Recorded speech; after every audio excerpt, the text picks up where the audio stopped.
I am Stella S. Haligado, the Provincial Agriculturist of the Province of Sultan Kudarat.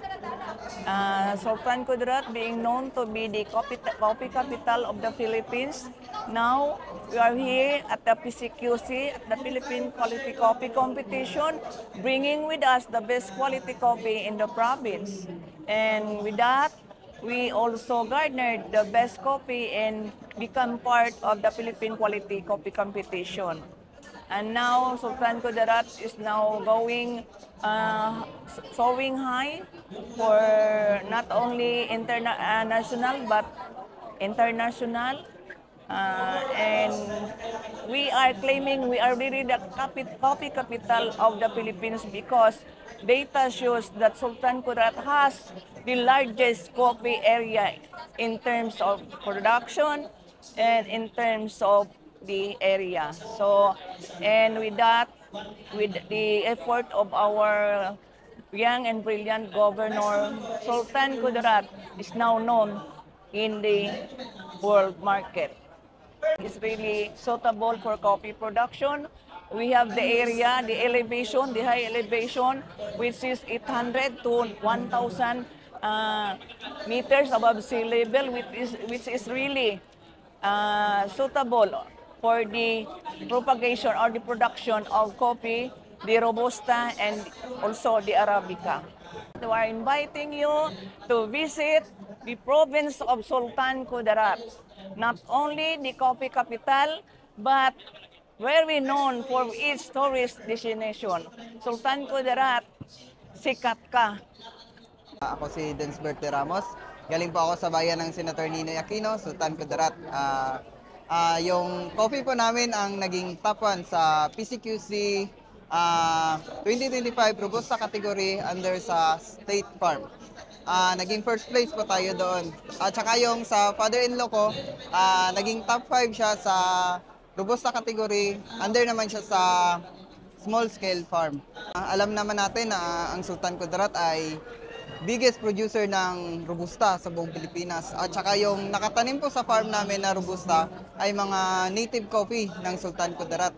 Ibig sabihin po, galing pa yan sa mga kape ng mga katutubo. Matagal na panahon. Tapos, yun yung mga ginagamit namin at tinanim sa mga farm namin. At saka, yun din yung in-entry namin sa this year competition. Maliban po doon, yung farm po namin ay mayaman sa tubig. Kaya kahit na nag-El Nino, yung farm namin ay nakasurvive at nakapamunga ng malusog na kape. Ako ninyo makontak sa aking FB, Densbert Parcon de Ramos po. O kaya sa number ko, 0938-2921-890. I am Mrs. Rebecca Gakayan from Senator Ninoy Aquino, Sultan Kudarat. Ako po ay isang farmer at isang coffee processor. At the same time, trader ng kape. So we supply our commercial coffee to Nestle Philippines. Then we process our fine Robusta, that is quality coffee. My coffee, like Arabica, won first place in the regional coffee competition. So, and the Robusta, it was graded fine Robusta. So, that's it. We have so many coffee in our province because we are now into declaring our province as the coffee capital of the Philippines. Yung aming pong kape, yung processed coffee namin is, we have two brands, that is Sultan Coffee and Brown Cup Coffee. So our business name is Gakayan General Merchandise, but you can see our processed coffee like the Sultan at saka Brown Cup Coffee in some of airports. Then we are also online at Shopee.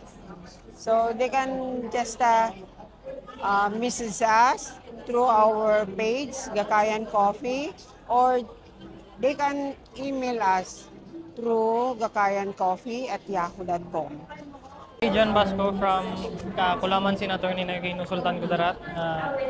PCQC winner since 2022 and 2025. Sa coffee quality kasi, marami kasi tayong kino-consider na parameters para makapag-produce ng ganun. So kailangan natin yung good farming practices, post-harvest processing, and yun, yung mga kino-consider ng yun, para magkaroon tayo ng quality coffee. Meron tayong mga international awards from France, from Indonesia, mga ganun. Rejan Basco pala. You can find me sa Facebook, Rejan Abbas Basco. Visit Sultan Kudarat. May company kami na 7R Coffee Processing and General Merchandise. Mas-search nyo naman siya sa Facebook. Ako po si Desiree Grace Arsagon, isang proud farmer from Sultan Kudarat. So, naging consistent po yung coffee beans namin is from regional competition, nag-top 9 po kami. At the same time, sa national competition po is naging top 9 din po. So, yung kape namin is ginawa po namin, nag-value added po kami. So, nag-come up po kami with a product na yung kape pastillas po. Aside from that, meron po din po kaming pinuproduce na mga coffee beans po. Tsaka nagsusupply din po kami nationwide. At the same time, nagsusupply din po kami sa mga local cafe po. Isa po akong single parent at isa din po akong OFW. So, nag-for good po ako dito sa Pilipinas. At the same time, pumasok po ako sa industriya ng kape. Yun lang po. Salamat. We do deliver nationwide po. You can just message us on Facebook, Des Arsagon po. So, available din po siya sa Shopee. Meron po kaming page po doon, is Des Kape Pastillas po. Thank you po. Ito po is Robusta. Roasted na po siya. So, ito po usually ginagamit for sa mga cafe po. Ito po yung usual na in-order sa amin. Ito po, kung gusto naman sa pambahay po, ito po, pwede na po siyang direct na itimpla. And then, sa mas mahilig po mag-snack, ito po, gumawa po kami ng value-added na product. Ito po yung kape pastillas. Ito po yung frontline namin na product. So, at the same time, meron po siyang dark blend. So, kung sa coffee po, ito po siya yung double shot. And then this one is the premium. Pag sa coffee na rin po, less lang po yung coffee niya po. So sa mga mahilig mag-snack, and then sa mga mahilig na mag-coffee, pwede din po. To go po ito. So pag nagta-travel, hindi po kayo antokin.